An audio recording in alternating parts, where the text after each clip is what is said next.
नमस्कार जी, हम निर्भय सिंह ओजस एनिमल फीड के बिजनेस डेवलपमेंट ऑफिसर और हम लोग की कंपनी उत्तराखंड बेस्ड कंपनी है जो देहरादून जिला के सहसपुर ब्लॉक में स्थित है।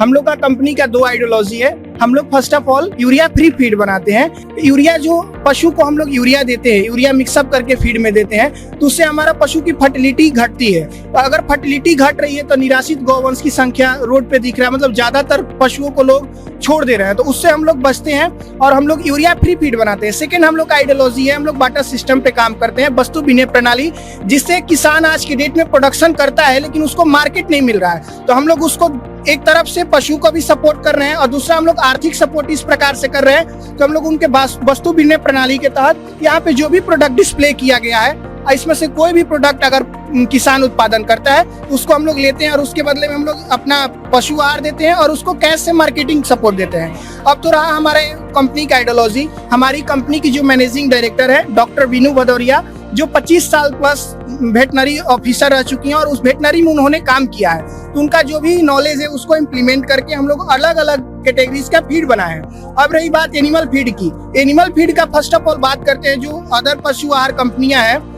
तो करती क्या है कि आपको पशु आहार प्रोवाइड करा के और आपको दे देती है, लेकिन हम लोग का अलग अलग स्टेज का, अलग अलग एज ग्रुप का और अलग अलग क्लास का हम लोग फीड का बनाए हैं। अब बात करते हैं सबसे पहले मल्चिंग एनिमल का। मल्चिंग एनिमल में गाय, भैंस और बकरी का बात करेंगे, जिसमें होता क्या है कि पशु का फर्स्ट स्टेज होता है कॉल्फ रहता है, फिर युवा वर्ग होता है, उसके बाद वो प्रेग्नेंट होती है और उसके बाद मिल्क आता है और उसके बाद ड्राई स्टेज होता है और वृद्ध अवस्था में जाकर पशु मतलब हम लोग को उतना सपोर्ट नहीं कर पाती है। तो उसी अनुसार हम लोग फीड को भी फॉर्मुलेट किए हैं। उससे होता क्या है कि अगर इतना स्टेज वाइज फीड को फॉर्मुलेट किए हैं तो किसान को आर्थिक रूप से उसको इकोनॉमिकली बेनिफिट होगा, क्योंकि जब एक पशु 20+ मिल्क दे रही है तो उसके लिए हमारे पास अलग फीड है।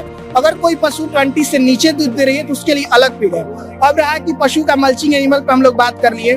अब हॉर्स पे हम लोग बात करेंगे तो हमारे पास उत्तराखंड में केदारनाथ जी है, यमुनोत्री है, वैष्णो देवी है, वहाँ पे हम लोग खच्चरों के लिए फीड बनाते हैं। खच्चरों का फीड बनाने का सेंस है कि वहाँ पे खच्चर का जिस प्रकार से प्रयोग किया जा रहा है उसको हम लोग एक प्रॉपर न्यूट्रिशन देके खच्चरों को सपोर्ट करते हैं और जो भी वहाँ पे खच्चर व्यापारी हैं उनको भी आर्थिक रूप से सपोर्ट करते हैं। और हमारा जो नेक्स्ट फीड है वो हम लोग चूहा और खरगोश पे भी बनाते हैं, जिसका लैब में जो काम होता है उसको भी एक प्रॉपर न्यूट्रिशन मिल सके।